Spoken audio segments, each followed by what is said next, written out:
LG साहब जवाब दो, जवाब दो, जवाब दो, LG साहब जवाब दो, जवाब दो, जवाब दो, जम्मू कश्मीर सरकार जवाब दो, जवाब दो, जवाब दो, सेंटर सरकार जवाब दो, जवाब दो, जवाब दो, वोटों का हिसाब दो, हिसाब दो, हिसाब दो, LG साहब जवाब दो, जवाब दो, जवाब दो, उमर अब्दुल्ला जवाब दो। जवाब दो, जवाब दो।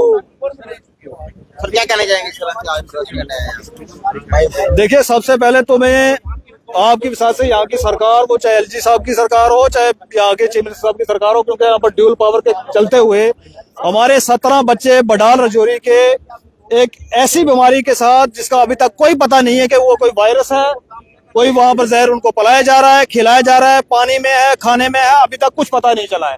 और एक तरफ से हमारे मोदी जी ये कहते हैं कि हम पूरी दुनिया को वैक्सीन बांटते हैं, लेकिन हिंदुस्तान के जम्मू कश्मीर के रजौरी के बडाल के 17 बच्चों के लिए ना कोई वैक्सीन बनाई गई, ना कोई वैक्सीन लाई गई, ना उसके ऊपर कोई कार्रवाई की गई।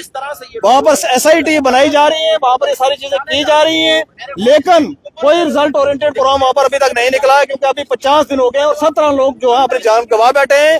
पूरा एक गांव का गांव जो है खाली हो चुका है। आगे आने वाले दौर के अंदर अगर इसी तरीके से चलता रहा तो हो सकता है डिस्ट्रिक्ट पूरी की पूरी खाली हो जाए, लेकिन कोई खुदा के सवाब पूछने वाला नहीं है। उसको लेके आज आपने प्रोटेस्ट रखा है और आपकी विसात से हम ये कह देना चाहते हैं LG साहब को भी और यहाँ के सिटिंग चीफ मिनिस्टर साहब को भी, अगर LG साहब चीफ मिनिस्टर साहब को काम नहीं करने दे रहे हैं तो हमारी रिक्वेस्ट है उमर अब्दुल्ला साहब से, हमारे चीफ मिनिस्टर साहब से और हमारे तमाम विधायकों से, तमाम कैबिनेट से कि आप हमारे साथ रोडों पे आइए, इस्तीफा मास रेजिग्नेशन दीजिए, जिसके लिए कल आपके एक MLA साहब ने जिक्र भी किया है।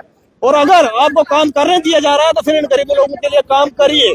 और दूसरी बात मैं LG साहब को कहना चाहता हूँ कि LG साहब, आपको हरवाया यूपी के लोगों ने, जम्मू कश्मीर के लोगों से आके आप बदला मत लीजिए। ये हमारे बच्चों का जो कत्ल गारद हो रहा है, इसमें मैं नहीं चाहता कि भाई आप इसके अंदर हिस्सा बने।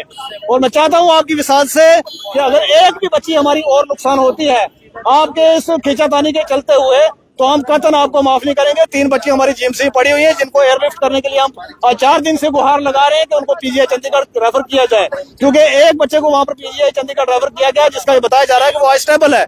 और अगर वो PGI चंडीगढ़ जाने से स्टेबल हो सकता है तो ये बच्ची हमारी यहाँ पर क्यों रखी हुई है? क्या मरने के लिए रखी हुई है? अगर आप ये सोच के गरीब गुरबा की बच्चियां हैं, उनके लिए कोई पूछने वाला नहीं है, उनके लिए कोई बात करने वाला नहीं है, तो ये आपकी उमर अब्दुल्ला साहब और आपकी LG साहब सबसे बड़ी आज तक की गलती होगी अगर उन बच्चियों में से हमारी एक भी बच्ची नुकसान हुई।